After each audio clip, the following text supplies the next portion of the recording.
Welcome to the Superpowers for Good show. I'm your host, Devin Thorpe, and I'm excited today. I've got with us Chef Kenyatta Ashford, who is launching his first brick-and-mortar restaurant in Chattanooga, Tennessee. He is a bit of a celebrity, having won Chopped on television. So he's kind of a big deal, and we're excited to have him on the show. Kenyatta, welcome. Thank you very much for making time for us today. Devin, thank you so much for having me. I'm Well, excited to be here. we're thrilled to have you and grateful that, again, that you'd make time. You know, you're doing some cool things. Tell us a little bit about Neutral Ground. Neutral Ground is my restaurant, the name of my restaurant and the restaurant concept, and it started during the pandemic in 2020. I was a chef here in Chattanooga at the historical Reed House Hotel at Bridgman's Chop House, and when the pandemic hit, we the hotel furloughed quite a few employees, and I was one of those employees. And I had some time off, obviously, like everybody else did, and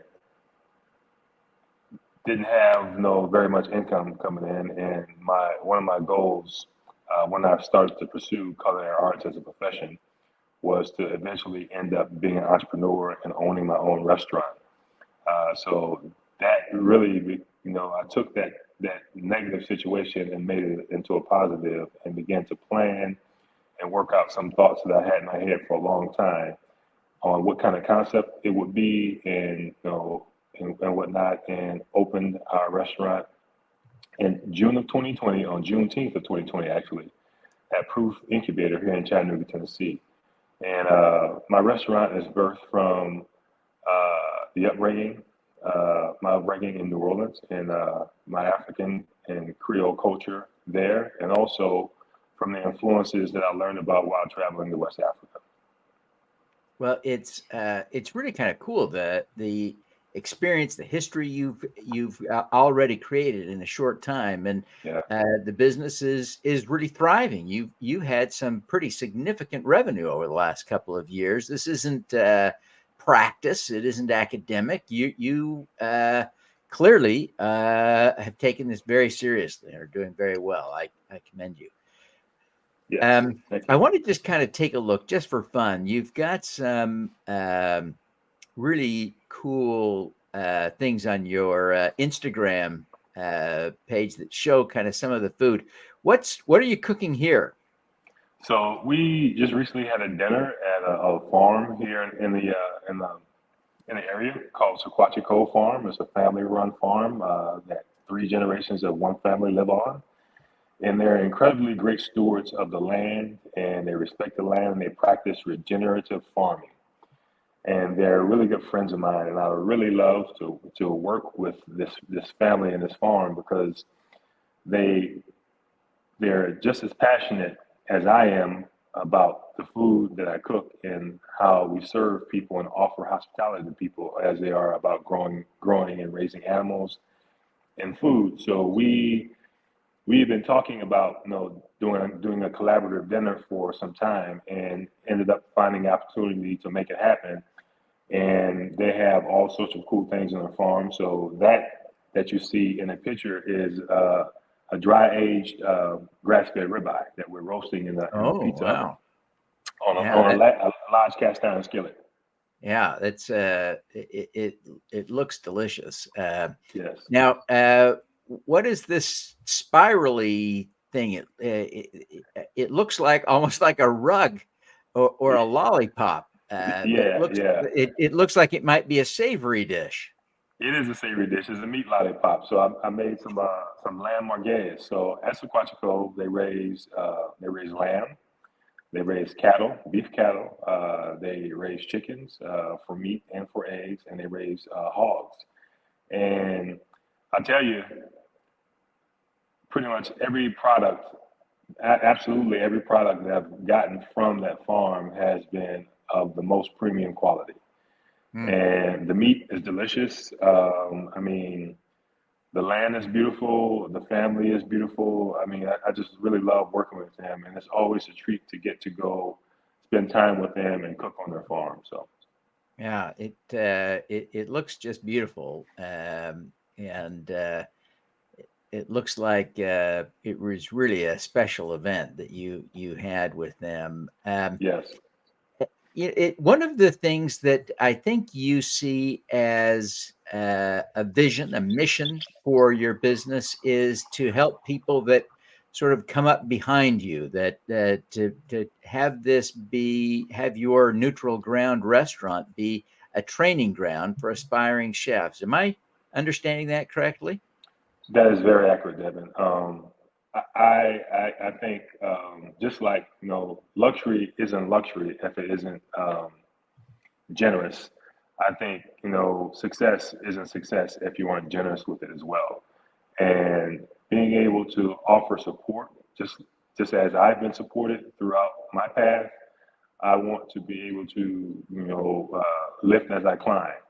And it's really important to me to do that for anybody, but in particular underserved communities. And one of those is local high school culinary arts programs that I try to support through my four courses and initiative, where we have celebrity chefs of color come to Chattanooga, and we put on a four-course meal for people to dine with us, and to also just talk about different subject matter, and bring awareness to culinary arts, and also allow the young people from those programs to come and rub elbows and participate in an event so they can see the options and just opportunities that might present themselves that they may not have thought about. Yeah, it really is cool. Yeah. What you're trying to do. Now, you're raising money on WeFunder. Tell us a little bit about what you hope to accomplish with the crowdfunding campaign. Uh, Restaurants are expensive, and capital is very hard to raise.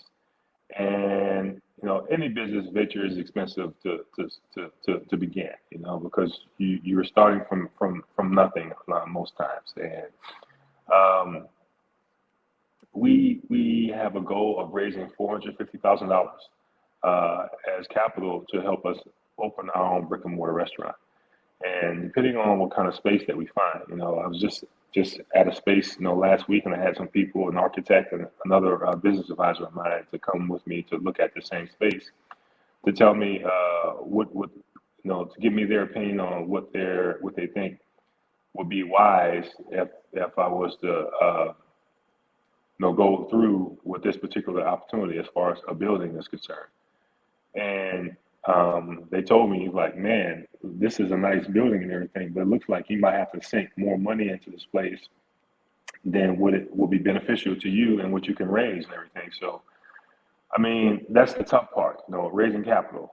So trying to be wise and looking for places to open our brick and mortar, but also want to bring attention to what we're doing with our campaign, and making people aware that our business is worthy of the investment that we're asking you to put into it, because we're more than just a restaurant.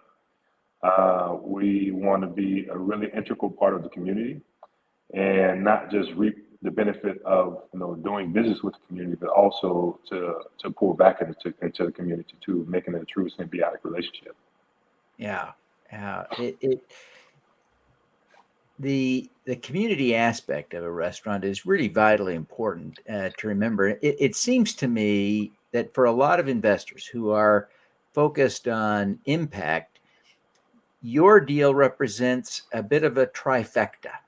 If one is looking at a business that is going to help a community, Right. your business is a local business that's going to help a Chattanooga neighborhood be revitalized in a way, right? We're Hmm. deploying capital right on Chattanooga.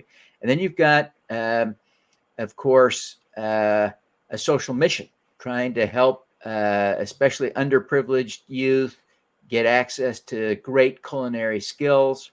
Right. And then thirdly, it appears to me that you would represent a diverse founder. Yeah, yeah, and so for an investor who is wanting to support social causes, that wants to support diverse founders, that wants to be a community builder, this is kind of a trifecta opportunity. So, how do you think about the investor audience that you're trying to cultivate? I think you just highlighted some very important points there, Devin. And I mean, yeah, there is a lot that's going to be offered to the community in ways that really aren't measured in traditional capitalism for what my business brings to the marketplace. But businesses like mine, Main Street businesses like mine, are the backbone of what America is. If we think about uh, a classic Main Street business in the town size of Chattanooga and everything, they usually are around for a long time, and they're a really integral part of the community and stuff. I mean, restaurants are places where families gather, friends gather, people gather to make memories, and they support them because they believe in the people, and they're also probably neighbors. Or they probably live in the same neighborhood. Their kids go to school together and things of that nature. So, um, yeah, man, I just think making an investment in a business like mine is actually making a true investment into the future of Chattanooga. Honestly, Yeah. Another aspect seems to be, a little bit selfish, right? If you are interested in eating some delicious food, yeah. you can help bring that opportunity about by investing in neutral ground, right? Absolutely, I agree with that 100%. I mean, as I was talking earlier in the interview about farmers like uh, the Keener family and their commitment to what they do. That's a perfect example. That relationship that we have, and the relationship, that I have with the people who supported me. Um, I mean, yeah, man. I think I think the focus that we have in buying local food, supporting the local community, um, being a cornerstone and a pillar in the community for in a number of different ways is is is very important to consider. Yeah. Well, we're so thrilled. We're here with today. We've got Chef Kenyatta Ashford with us. He is the chef at Neutral Ground in Chattanooga. They're opening a new restaurant in the city there, and they're doing a raise on WeFunder. But uh, we're fortunate to have Kenyatta with us today. But we're going to take a quick break, and when we come back, we'll talk to Kenyatta about his superpower. You don't want to miss that. Need money for your small business or startup? Learn how to raise capital on your own terms. Renowned attorney Jenny Casson will teach you how to fund your business without selling your soul. She'll share secrets learned over decades of fundraising. November 15th at 1 Eastern.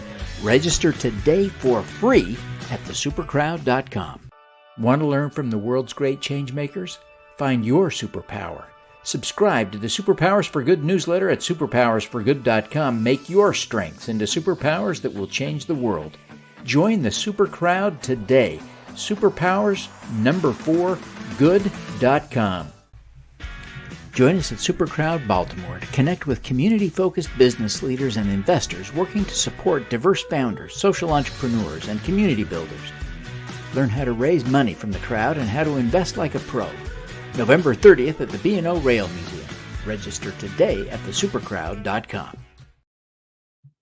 Welcome back, everyone. We're here with Kenyatta Ashford, who is the chef at Neutral Ground, and he's doing a raise on WeFunder. He's an extraordinary example of an entrepreneur and a chef. And Kenyatta, we're interested to learn. You've done so many cool things, starting your career as a teacher and becoming a successful chef now, growing out of the pandemic. Yeah.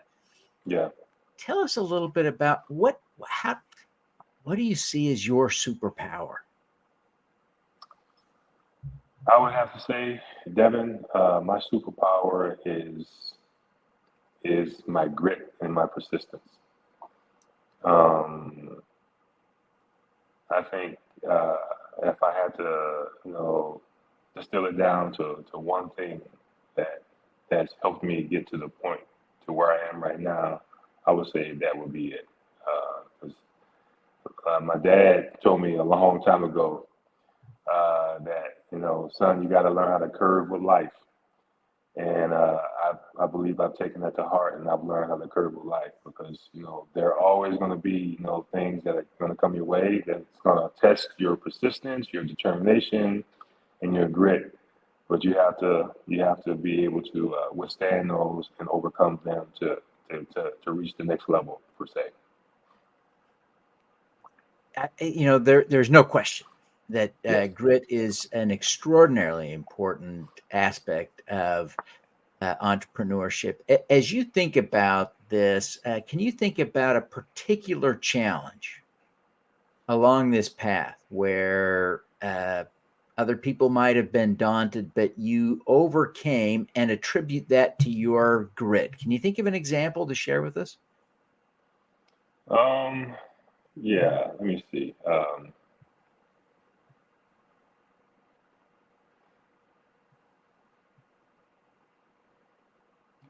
Well, one of the things I would probably point out to, is the sacrifice that's made by family. That's an important one. Um, Given the fact that I, you know, transitioned careers, from being a teacher to being a culinarian, and spending money to go to culinary school without having an idea or even an inkling of whether or not I would be successful. And successful means different things for a lot of people, but wondering whether or not I would be successful and leaving my stable job as a teacher, having getting ready to have tenure to go and work an hourly job for $9 an hour. To stick with that, and work, being a line cook, before I became a manager and everything, making meager wages, uh, takes a lot of heart and a lot of belief, a lot of self confidence, and I think that early on in my career, if I would have given up then, I wouldn't have gotten to the place that I am now. Yeah, yeah. The every successful end has a beginning, and the beginning doesn't often Yeah. look like the end, does it? No. Yeah, No. that's it does take a lot of grit to go through those years of working for low wages. Yes. So that's a great example. As you think about your grit, obviously part of that is innate or learned in your youth, but all of us, especially those of us who think of ourselves as entrepreneurs and change makers, we want to have greater grit. We want to be able to endure the hardships to bring about successful change in the world. How would you coach us to strengthen our grit? Um, Live in the present. Absolutely. You have to strengthen your mental. And a lot of times, when things don't go our way, we either live in the past or we try to live in the future, and that creates anxiety. And in order to alleviate that and to stay focused on what needs to be done next, not what happened yesterday or what's potentially may happen tomorrow, we need to focus on now. And I would really coach people to focus on what's in front of them and to put one foot in the front of the other to continue the path because it will get better. It will get better if you're disciplined and you stay consistent. Things will get better. Yeah. Um, that's a great tip for us. Great tip Right. for us. Kenyatta, as we wrap up here, I wonder if you would just take a minute and tell people how they can learn more about neutral ground, how they can connect with you on social media or otherwise. I know we showed some pictures from your Instagram. But and then tell them how to find that We Funder campaign so that they don't miss the opportunity to support you there. And then share anything else you'd like about how and why people ought to connect with you. Well, one of the things I would say is, NutriGround is a very interesting restaurant concept that we're trying to bring to Chattanooga and in America. It's an Afro-Creole restaurant concept that ties together the food of the African diaspora and my upbringing in Creole New Orleans. And I, studied, and learned about, and have continuing to learn about, West African food. I'm no expert, but I do take the joy and pleasure of doing my best to learn about those cuisines and bringing honor to them through the dishes that we create and that we're inspired by. Um, you can find our WeFunder campaign at wefunder.com/NutriGround. And if you would be so obliged to consider investing, you can find information there on social media, on Facebook, and on Instagram. Our handles are Neutral Ground Chat, Neutral Ground Chat, that's CHATT Chat, and both on Facebook and Instagram. And my personal handle on Instagram is Chef Kenyatta Ashford. And my personal handle on Facebook is Kenyatta Ashford. And you can find me on those platforms to find out more about me. I have some links there where if you want to send me an email or you want to, uh, send an inquiry about business or for us to provide any kind of chef services for you all, you could do that as well. But our restaurant is one that plans to bring lots of diversity to the food scene in Chattanooga and in America because of the style of cuisine that we want to create and pay homage to. So it's interesting food. It's delicious food. It's food worthy of people's palates. If you go to my Instagram page, you can find a video of when the famous actress Lupita Nyong'o came to dine with us, and she made a video unbeknownst to me and released it like a month after she left and everything, and it kind of went viral about her experience at NutriGround when she came on Labor Day weekend in 2021. So, and you can find my episode of Chops on any platforms. It's the time capsule food of the '90s episode that you can find, and just follow us, man, and send us some encouragement along the way because what we're doing is very, very hard. Raising capital is very hard, but I think our cause and what we are trying to do is worthy of your investment and of your time to seek us out. I really appreciate you, Devin, for having us on the show as well, man. Well, thank you. Thank you. We really appreciate you taking the time to be with us today. And let me say, we want to wish you every success in growing a successful business and with your WeFunder campaign. Absolutely. This is great stuff that you're doing, and the impact of what you're doing on not only Chattanooga, but on the broader industry is inspiring, and we're grateful for what you're doing and want to encourage you. And so we wish you well and wish you all the success. Thank you. I appreciate you so much. Thank you so much. All righty. Let's do some good.